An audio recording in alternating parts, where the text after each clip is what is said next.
Hi, I'm Sierra Laura Lumineer, and welcome back to another episode of Cozy Chats, where we sit down, get comfy, and chat about all things Disney Lorcana. Today we have the most enchanted lineup yet, Missy Enchanted and Enchanted Kim. Ladies, what did you bring to get cozy? Well, first of all, thank you for having us. I'm cheating. I have like probably one of my comfiest sweaters, and then like I started getting into adult coloring. So I'm not gonna do it on the show, but I've found this to be very comforting in the present times. So that's mine. Nice.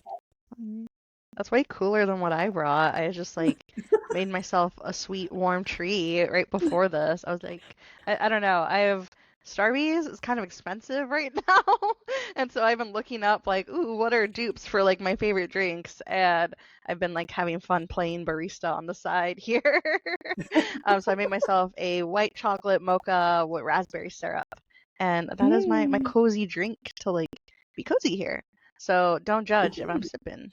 On a scale of 1 to 10, how close is it to Starbucks? I'd say it's pretty close. I would Yeah. say it's more like catered to my taste, which I think makes it a 10 out of 10 for me. Yeah. Good. I like that. I always try to find dupes for Hudson, who's type 1, because Hmm. sometimes we go in there and I'm just like, we're not even going to try that Yeah. because it's just too much. Too much sugar. Okay, so go Yeah. ahead and introduce yourselves, add your plugs and where people can find you and kind of what your content is mostly about. Alrighty. Hello, everyone. I am Melissa, aka Missy Enchanted. You can find me mostly on Instagram at Missy Enchanted or on TikTok at Missy_Enchanted, and a couple other places, all at Missy Enchanted. But I am a local to Orlando, huge Disney fan, obviously, kind of why I'm in the space of Disney Lorcana. And most of my content is just.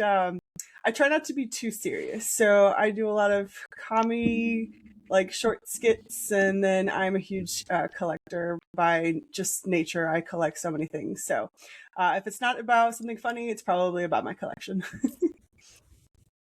Nice. Hi, I'm Enchanted Kim. You can find me at enchanted_Kim_ on primarily Instagram, but I've also been on TikTok, YouTube, Twitter, all the spaces, and my content primarily focuses on the girly pop side of Disney Lorcana, as I like to call it. I primarily want to showcase that it is totally okay to be authentically yourself and, go to league, go to tournaments in, sparkly dresses, cute glittery makeup, all of that stuff. And then, yeah, I just kind of document my journey lately of just cosplaying. As you can see, I have so much stuff behind me right now. Competing and also just like hosting events locally. I'm in the Seattle area, so I feel like that's very cozy vibes because it's so rainy all the time that you just want to play TCGs all day.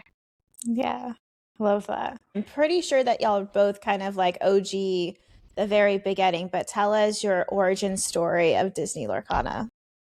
So I wish I somehow could go back and figure out what exact date I first heard about Disney Lorcana, but it was the summer of 2023. So I don't recall if Gen Con had already happened yet. I'm pretty sure it hadn't. So basically, at this point, there's very minimal information we know about Disney Lorcana. And the reason it interested me was there was another card game that you used to play in Magic Kingdom called Socials of the Magic Kingdom. And I was absolutely obsessed with that game. And just for Disney to come out with another card game that was obviously more, it's going to be circulated more outside of the parks, I was like, yes. And my husband Steven came from Magic the Gathering, so it was kind of like Disney meets trading cards, marriage, and he was all in just as much as me. And of course he was like, all right, we were looking at the Brave Little Tailor, so we're looking at BLT, and he's like, all right, I think these are the stats, and I think this is this and this is that. And I'm just like, he just looks cute. I want to collect him, right? So that's like my first memories of Disney Lorcana, and we've, like you basically said and assumed, we've been collecting and playing since day one. And as you could see from literally my background, I haven't looked back since. So my entire identity is Disney Lorcana now. So pretty similar vibes to Melissa of just, like, as you said, been an OG, been, into Disney Lorcana since almost essentially the very beginning. My girlfriend was someone who he like knew about Disney Lorcana super early on, and he is a pro TCG player for a different card game. And so when we were first like dating, see him go to tournaments and like hang out with like all his friends and stuff, because like at the time, like I didn't really have too much of like a social life, because outside of Disney Lorcana, like I do hair and like my own salon, and so that just like took up so much of my time. But I think this happens a lot when like you build your own business, is that like that's like your baby and like nothing else matters at the time. Right. And so I just didn't really have too much of like a personal life from there, and I would just like see my boyfriend and be kind of like jealous of like, dang, I want plans. Like my Friday night plans are just at home after the salon. Mm-hmm. um, and so then, Disney Lorcana was announced, and it's all Disney characters, and I've always been like a huge, huge Disney fan for as long as I can remember.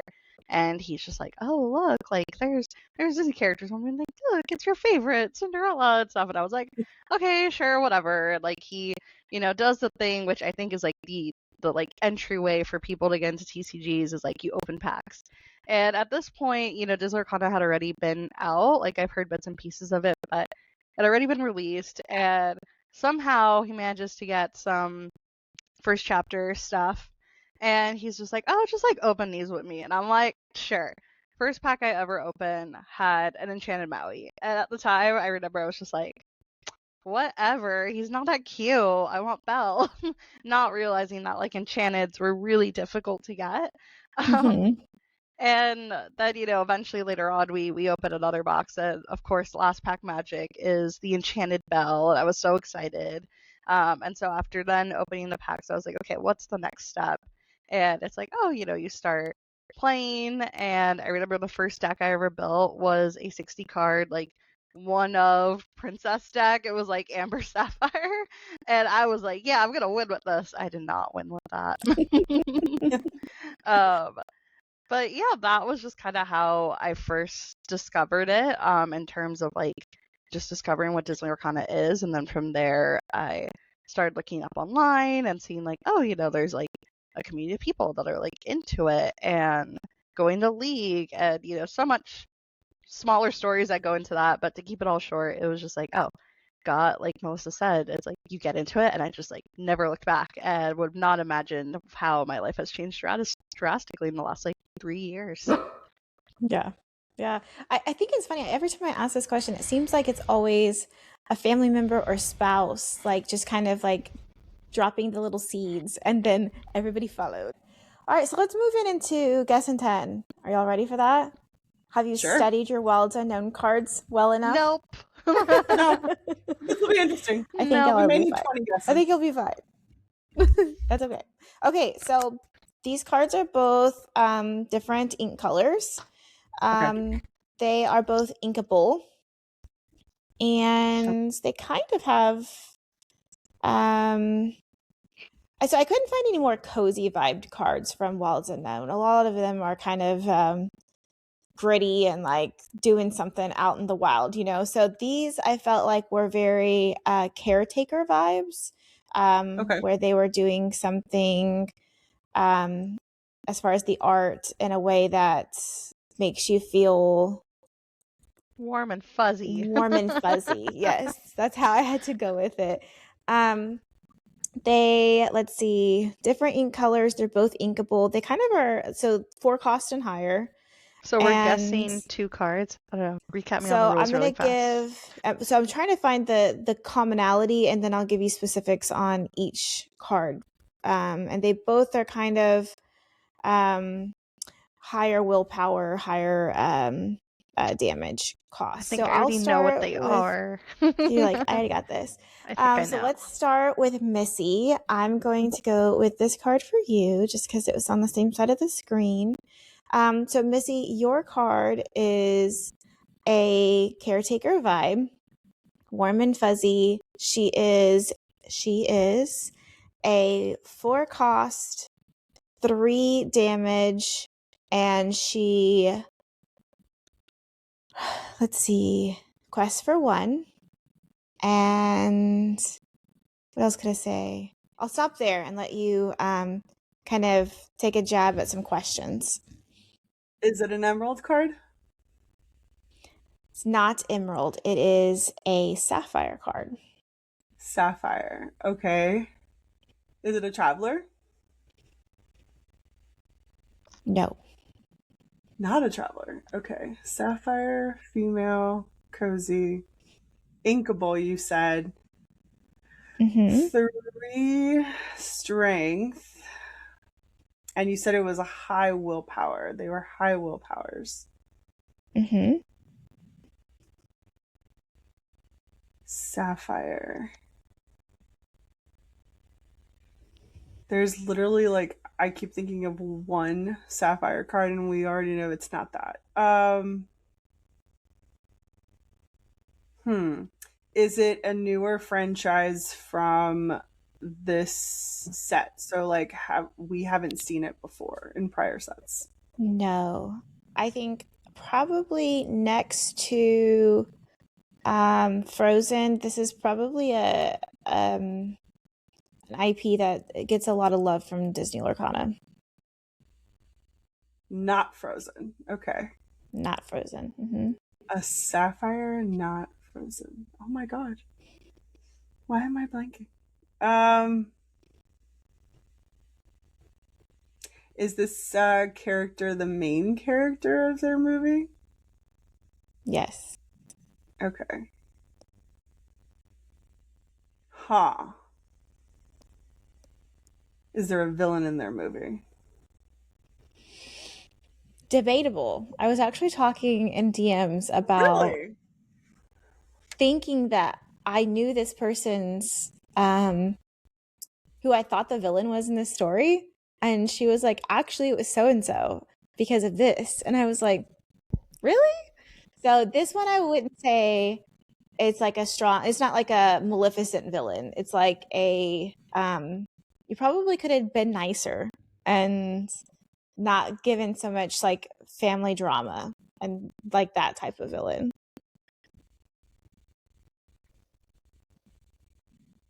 Okay, are they a princess? Let's start there. I think so. She's not like a mainstream princess though. Well, does She's it not on like the card? Does it say it on the card? no. Okay. No. So not a princess. Not a princess, not a new IP. Heavily, like they probably are close. They may have the most enchanted cards at this point. I don't know what the actual stats are, Not but Frozen? they have a lot. Not Frozen. Oh my god, okay. It's Mirabel. It's either Mirabel Yes. or yeah, okay. Yeah. All right. It's Mirabelle, and it's the resourceful daughter. So she's like giving water and being sweet, and she looks so endearing. Yes. But yeah, Yay, Mirabel. such a cute card. And yes, Asma was the villain. So that's what I said too. Grandma, done, Alma? right? Yeah, And then this person was like saying, who did she say that it was? One of the sisters, the one that can hear things. She's the actual Dolores? villain. She knew that the house was falling apart, and she said nothing, so she's the villain. And I was like, Grandma's got that like toxic vibe. Dolores is just a gaslighter, right? Like, I'm so mad at that. The fact that she's like, why? How did you not tell anybody? But I get it. She's trying to be respectful of Bruno. Like, I got you. All right, we trying to protect the uncle, the uncle, yeah. But no, I'm sorry. Anyone who comes from a Latin background, total Abuela was totally the villain in this one. Like, you Uh-huh. can't sit here and tell me. Yep. I agree. I'll take my 1% Latina and confirm I agree with you. Okay, so speaking of Latin princesses, we'll switch over to our next card. Okay, so your card is 6 cost. And again, it gives that like caretaker vibes. It is not sapphire and not emerald.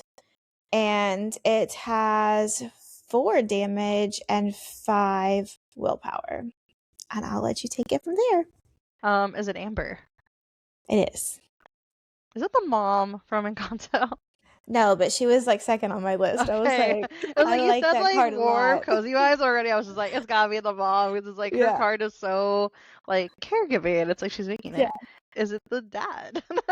No, I wanted to put them two together, and I was like, that would be too easy, Too I easy. think. Yeah. I think those 2 cards are probably like my second and third favorite art cards from this set. Oh, They're so good. okay. Well, I was too focused because I was like, it's the mom. Let me guess. So I totally just like did not pay attention to the quiz. Okay, so 6 cost, Amber, 4 damage, 5 willpower, and yeah, caregiver vibes there too. Carrier vibes. Is it from Encanto or should I just like wean off that? It is from Encanto. Okay. 6 cost Amber. Is it Isabella? It is Isabella, yes. Good Yay. job. So it's this one. Sweet. It is Caring Cultivator. Nice. I was like, Good Carrie, job, and I was Kim. like, they gotta be Encanto cards. Yeah, I feel like the Encanto cards were just amazing this set. Mhm. Very pretty. Yeah, they're so pretty. Good job. Y'all did a great job on that. Yay. Okay, so let's Slay. ask you guys. I know that you guys are huge collectors, so I think a lot of what you want you probably have.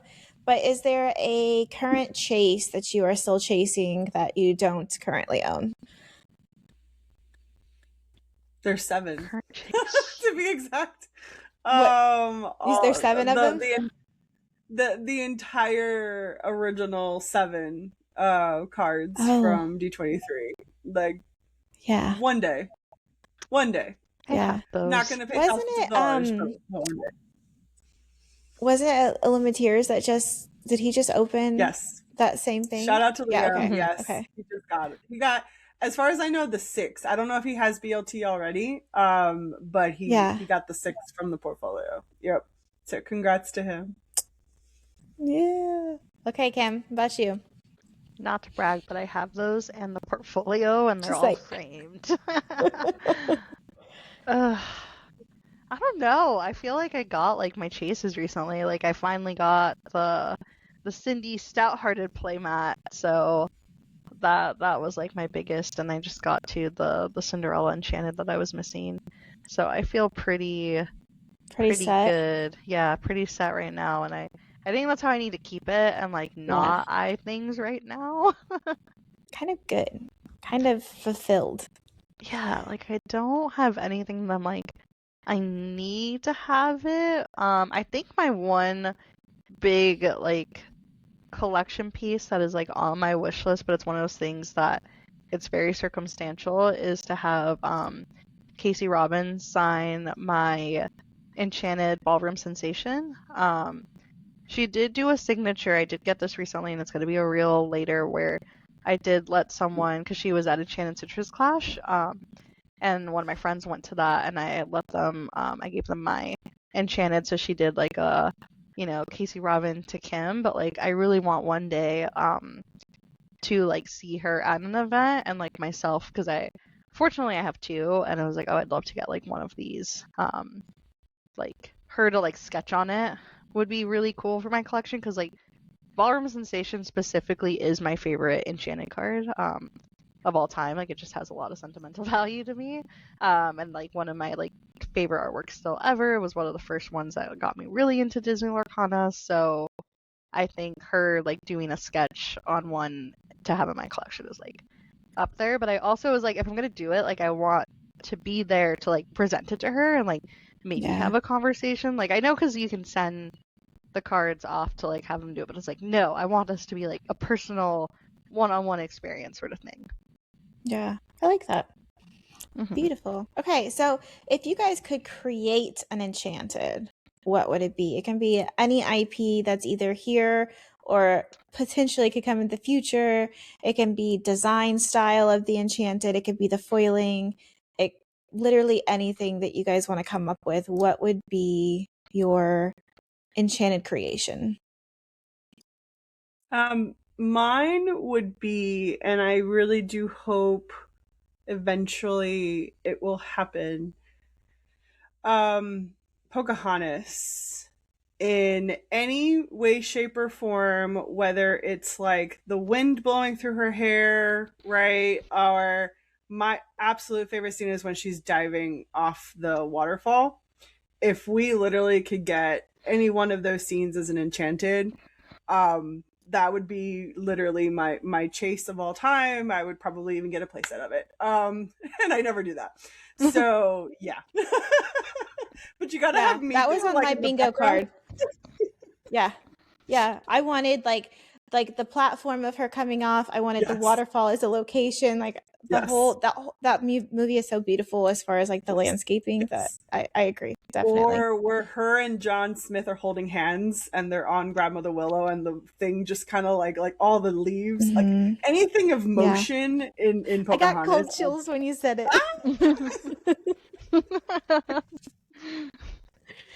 Yeah. Ravensburger, if you're listening, we want more Pocahontas. Yeah, definitely. Okay, Kim, what's yours? All right, I actually have two. So one, I feel like is kind of the more like basic expected answer from me, but obviously like I don't think I could ever get enough Cinderella, and so I still I love fashion design and like clearly too like the mannequin and everything here. And so one of my favorite scenes in Cinderella is the whole scene where it's like they're working on her dress, the pink dress. I think it's an underrated dress. There needs to be more. And so I really want like an Enchanted that features like either the mice working on the dress or her, wearing like a Dreamborn version of like her in the pink dress. Like we kind of got something similar with the Travelers, but I'm like, no, it needs to be her dress, and I need her to wear it like in the log out or something. I don't know, give me something like that. Or like I said, even just like a cute little song, like a song card, and it's like the mice working on the dress would be so cute.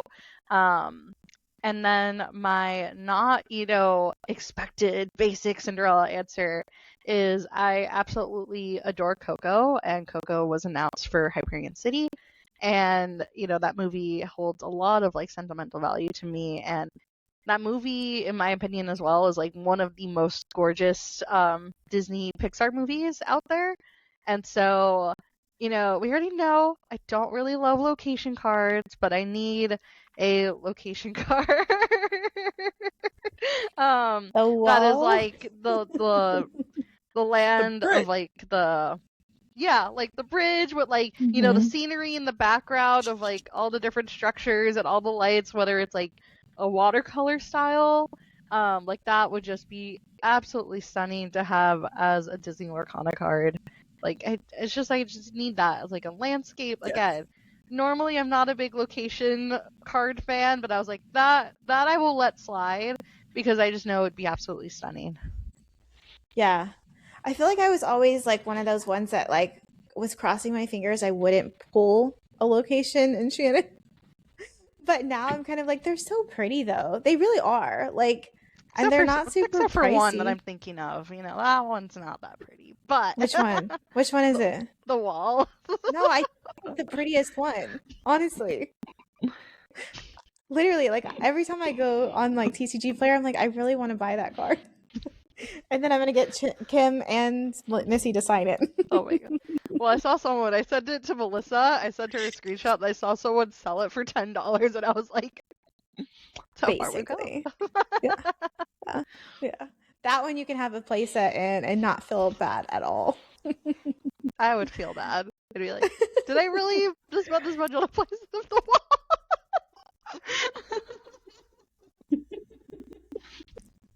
I think it's so pretty.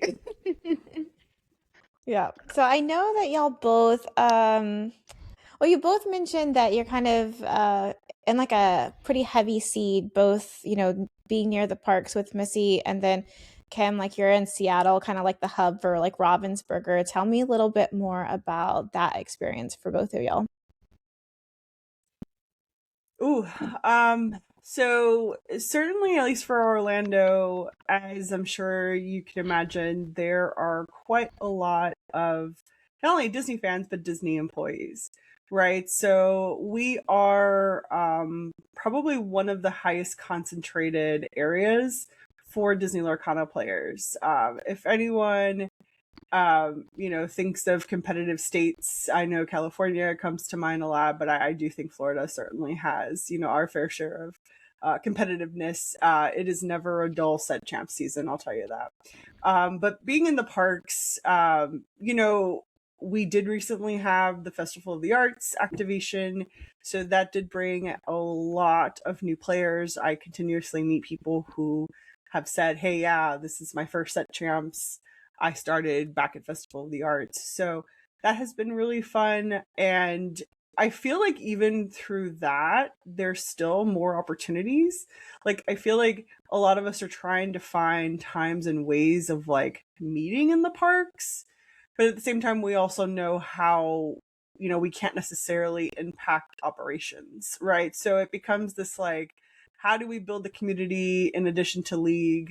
And kind of bring in like the theme park aspect of it, which is kind of like, I feel like we need to like hashtag bring back the Illumineers Lounge. That needs to be like a permanent thing in Epcot or in some other park. But it's fun. Never a moment where I'm just like, oh, I know nobody in this room. More than likely, I will probably know someone. Just because we have a great concentration of Disney Lorcana players in Orlando, and I'm very fortunate to be able to wake up, just go to the parks, or even just go to Disney Springs and, get the foil playmats and stuff like that. So Yeah. glad they changed the rule, by the way. Oh yeah, I was gonna ask you about that later. Fair enough. What was the change of rule? So for the last one, there were people that actually were staking out since like dinner time the night before pre-release. Yeah. And usually the pin traders are the ones that do it, or the people that scalp necessarily. So Disney Springs finally put a rule saying, hey, you can't camp out. So the earliest you can line up is 7 a.m., which is a lot more reasonable than 1, 3 in the morning. So Yeah. I'm very happy for that.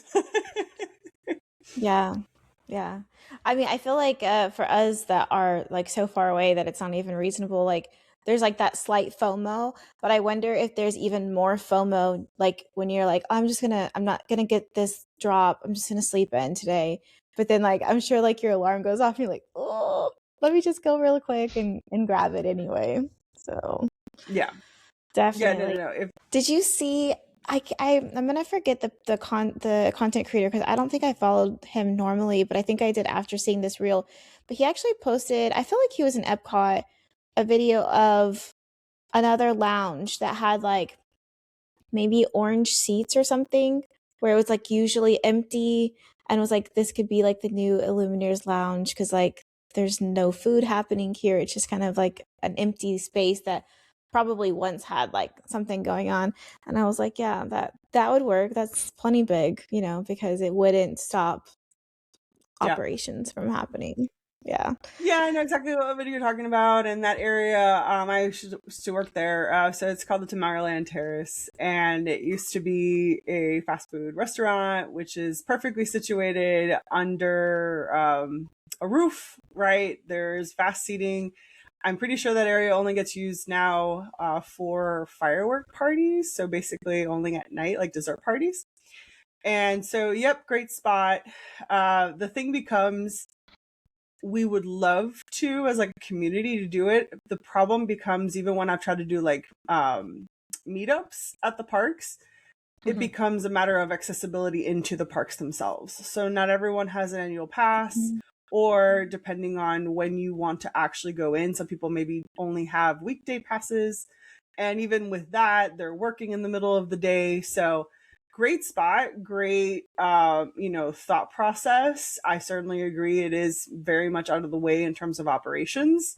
The problem actually more so I think becomes, can we get a decent amount of people to actually do it? So maybe as the game continues to grow, it'll be as popular as kind of like the pin trading stuff. But the last thing I think any of us want is that we get shunned for, kind of somewhat putting a bunch of people in the spot that's not, approved by Disney, if you will. True. I feel that. So Kim, tell me, what's it like living in the hot spot of Ravensburger?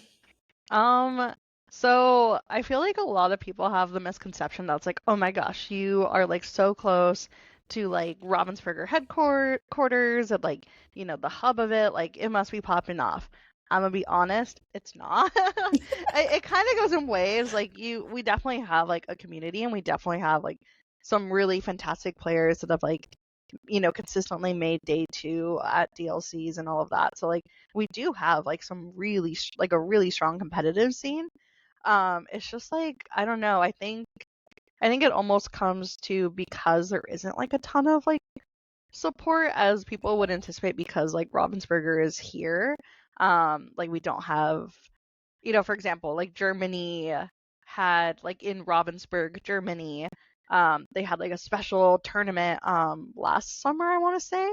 And Seattle's never had one. And that's, the almost like adjacent of like, oh, like that's their hub in Europe for, Disney Lorcana, and like ours here in Seattle. It's like, where's our special tournament and special, stuff? We don't have like a Ravensburger store here in Seattle, like Europe does. However, despite that, like I think, especially with Wilds Unknown, we've seen a lot of like new players recently. So like even last set champ season, like people are trying to, make Lorcana super successful, because back when like it was popping off a lot, it was like in those early sets, and I feel like there was a bit of decline because Lorcana just kind of goes into phases. But recently people have been really like, oh, we want to have more events, and really pushing it. Like we had a set champs that was 60 plus people recently again, which like we haven't seen that since set 3, I want to say set 3 or 4. But beyond that too, though, it is cool though to see like so many people that work on the game that like go to local events, because I feel like that adds a little bit more. Like for me, and I know other friends, it's like we care more about Disney Lorcana because we have more of like a, oh, I know personally the people that worked on this, and like they've told me like cool stories, or they've talked about how excited they are about something, or how cool it was that they like thought of this idea or this mechanic. So it just makes it where I feel a lot more connected to the game, and I'm sure that's really similar with a lot of other Lumineers in the area, and especially when you see them at leagues or pre-release events. I feel like it's just so exciting to be like, oh, at my pre-release event, I got to play Pack Rush against Ryan Miller or Steve Warner, or head of game design like Lucas. So I think that's super, super cool. And like one thing I'm like, yeah, I'm in Seattle, no big deal. Like Ryan Miller and I, we're besties. Adds a little razzle dazzle to the experience, I'm sure. Definitely. I know, yeah. Like we see them at like challenges, or we just say hi. People are like, how do you know? I'm just like, we're besties. And it's like, no, we played Pack Rush a few times. Yeah. If you're gonna go to a DLC, you're choosing that competitive badge. Tell me what it's like moving from just a collector to the competitive side, and what things that you did to kind of adjust your mindset into becoming a more competitive player. So very early on, kind of going back to our early discussions between Javi and I, coming from his background, he pretty much knew and kind of said, even before the game released, he was like, listen, if Disney Lorcana is going to be like anything like any other TCG that is well known now in a competitive space, you're going to need to know how to play the game, because there will always be exclusive cards that can only be won. Well, he was clearly right. And so going into that mentality, It wasn't in the back of my mind, but it wasn't something that like drove me, but I did want to play the game. So it obviously started off as like very casual. And I'm a very competitive person by nature. You could just ask my family. They do not like to play with me. And especially in anything trivia. So when it comes to actually then playing, you start to get those wins, right? And then now it becomes addictive. And then you realize that your Amber Steel keeps getting beat by Sapphire Ruby. So then you're like, well, what the heck do I do? And then, your husband goes, well, why not try Ruby Amethyst? And then you win with Ruby Amethyst and you realize you are now the villain. So your villain arc starts and you realize you are really good with this deck color. And so you continue playing with it. So it just becomes a level of like, hey, you play, you test, you realize what your strengths are in terms of playstyle. And I'm nowhere in like the top 16 or anything like that from that perspective, but it's certainly been fun to kind of see how far I can go, right? The fact that I've finally won a set champs was a huge moment for me, and I did do it with Ruby Amethyst, and I did it my way. That's the important part. I am a firm believer of you cannot net deck a deck. You need to play to your strengths. Just because your deck is maybe not the meta, if it's good for you, it's good for you, right? So I'm a firm believer in that. I took my cards and outbeat the other Ruby Amethyst player because I played to my strengths. So with that said, all of that, it's just a matter of continuing to put effort into it. And, can I practice more? Yes, 100%.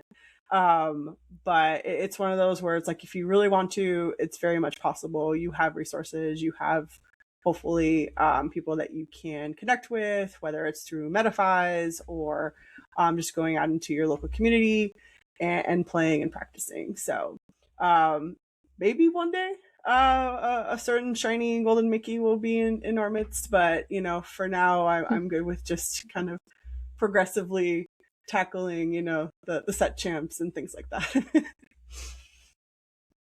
Fair. Have you ever made day 2? No, I was one win shy in Toronto. That was my best round, and to this day I know exactly where I essentially lost it. I had a very bad hand in terms of uninkables, because that never happens with Ruby Amethyst. And I was on turn 3 and I had the option to ink a Maleficent, the one that drew you a card, or play it and then draw into the card. Well, I played it thinking, okay, well, I'll draw into an inkable. No, I didn't. So now I had to skip turn 4, when really what I should have done was ink Maleficent and then passed, and then I could have actually been on curve to beat my opponent. So that literally gets me every single time, because I'm like, that would have been it. My day 2 would have been it right there. So we don't talk about Bruno. Let's not get started on that. That's so funny. What about you, Kim? Obviously, we know that you are in your competitive era. Tell us more about that. So, competitive era, I think, in general, like getting into competitive play in Disney Lorcana, I think like most things in life, it kind of starts off as like, I don't know if being petty is the right word, but like, but it's just like I very much have the like, well, if this person can do it, like I can do it, or like what's stopping me? And so, like I said, my boyfriend, is like a pro TCG player for a different game, and I was just like, if you can do that, like I can like be pro for Disney Lorcana, or like I want to be competitive. I was schooled very early on. That's like, oh, this takes a lot of skill and practice, and not something I can just like, get into. However, like I did feel like I had a pretty decent like knack for it, because I was able to like pick up lines and like pick up strategies pretty quickly. And funny story though, I think, like Melissa, they have their Ruby Amethyst, and so for me it's been Amber Steel since set 3. But how I even got into it was in the early days before I have the friends I do now and people to play test with and like going to league, it used to be just me playing against my boyfriend. And I used to be like a very Amber Amethyst, like super aggro player. And I was playing against them, and Amber Steel was his deck. And he just kept beating me. And then one day, this is like an exclusive story. I don't think I've ever told this online before. But one day, the banner we is were the exclusive. exclusive. We were playtesting, and I think it was like 5-6 games in a row, and I just kept losing, and I just like had a full on like crash out, just like crying. I was just like, I hate this game. I suck. This is horrible. Like, I'm just never gonna get good. And he was just like, just try playing my deck. Like, maybe it's just the deck. And so he hands me, his Amber Steel Princess Song deck. And, I give him the aggro, Amber Amethyst deck. And, win in the first game. Like, I was already winning. And I was like, this is my deck now. You're never getting this back. It's mine. The princesses, those are mine. And yeah, and then ever since then, I've just always been very much like an Amber Amethyst or Amber Steel, and then very much like the mid-range song style decks have always been my favorite, because even post-rotation, I've been playing Amethyst Steel, which like has similar legs to pre-rotation Amber Steel song. But yeah, that's how it got me into like finding my deck and starting to like do well at league and starting to like do well at tournaments. The first couple tournaments were also pretty discouraging. No one was like super mean or anything, but it was just like hard to be like, oh, I'm losing. And I think this is the Virgo perfectionist side in me of when like you're not good at something, you're like, this sucks, I don't want to do it. So I did have to take like a couple breaks here and there, but with time and like practice, it was like, oh, perseverance. And I think Disney Lorcana really has pushed myself to not give up on things and be like, oh, like practice does make perfect, and like as you practice, like you will actually get better, because that's something I struggle with. So lots of personal growth there. And then since then, I've just been trying to push myself to do well at tournaments and compete, and also help other people compete, because I've realized too, I'm sure you guys have seen like my series like Training Tuesday, where I feel like when I was first getting into my competitive era, there just wasn't a lot of content that I felt like I wanted to see of someone who is like, I've never played TCGs before, of like I've never really been competitive and like follow my journey. And so that was like the main motivation of like, I want people to follow along my journey, so that they can also see like, oh, it is like a progress, and it's not something that you can just overnight be fantastic at. Because I think a big realization was my really big win last summer with top 8 at it was a tournament for a Disney Lorcana convention playmat, and that was like super big, and that was one of the first times too I ever like documented each round, like this is how I'm doing, and people's like support to be like, wow, like you're inspiring me, because like I have the same journey of like I'm new to TCGs, and this is my first TCG, and like I'm also getting competitive, and so because you can do it now, I feel like I can do it and can go to league.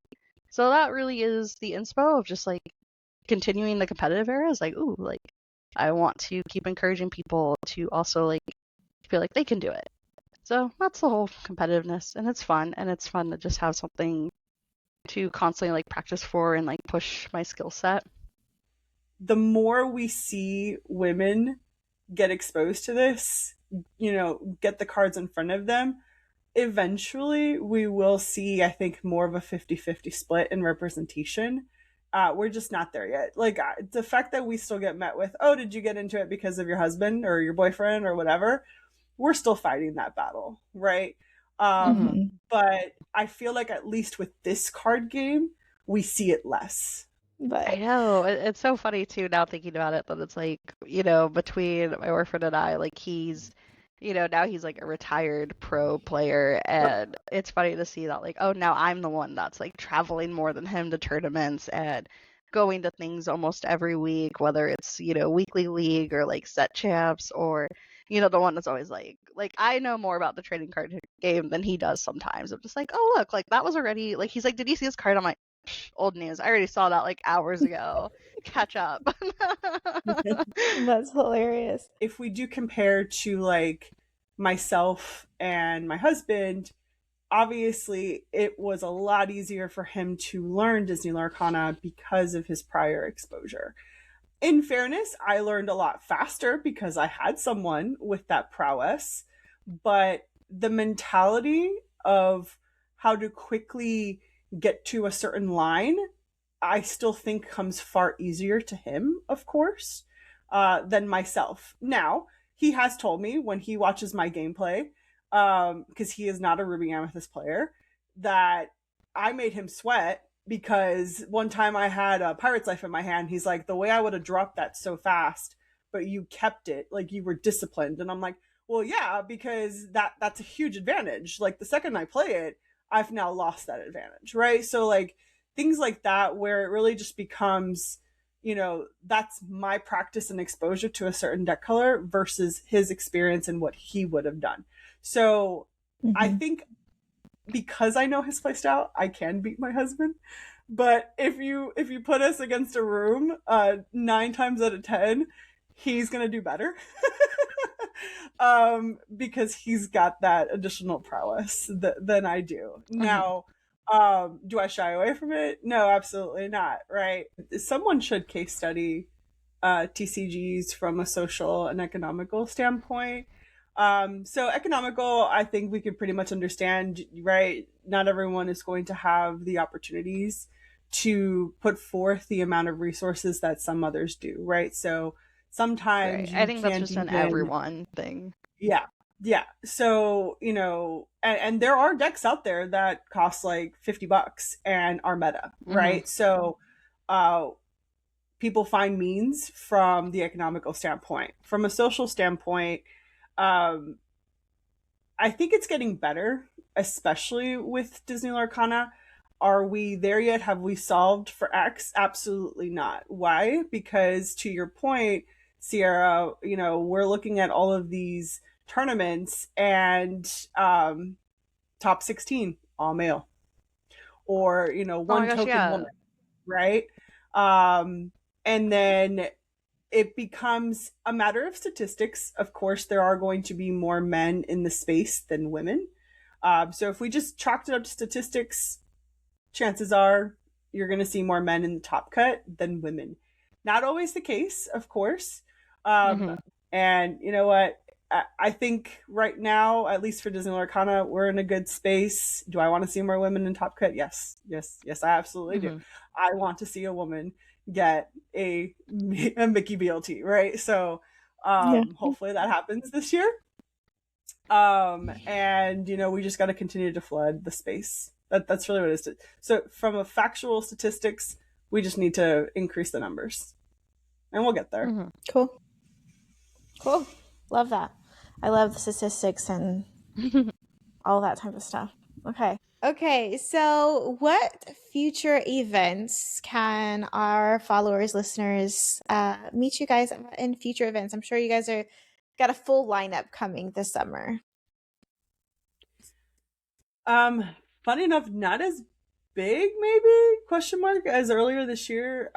So right now, potentially, we're planning on doing the CCQ in the Fort Lauderdale area. I'm originally from that area, so I basically get to stay with family if we go. And then there is another CCQ. Yep, in July in Tampa. And then the national championships. So that's the current lineup for me, at least. Yeah. So everything except for probably Gen Con, D23. Gen Con, yeah. The big ones. Yeah. I mean, honestly, like I really wanted to go to that one, but like when I was budgeting, I was like, that's kind of expensive, like because you're having to buy the Gen Con and like the competitor passes, and I was like, yeah. And as much as I love going to DLCs, I don't want to fight the crowd. I think that Gen Con probably also brings. Yes. So yeah. And then flights and hotel for Gen Con are just always crazy because it's not that many flights to go to Indy, and then hotels are just always booked out so far in advance. I learned last year. Yeah. What about you, Kim? Are you going to Gen Con this year? Or are you going to any other DLCs? Yeah, so this summer is pretty relaxed for me as of now. Who knows? Stuff can be announced last minute for other things, and I'm like, I'm gonna go.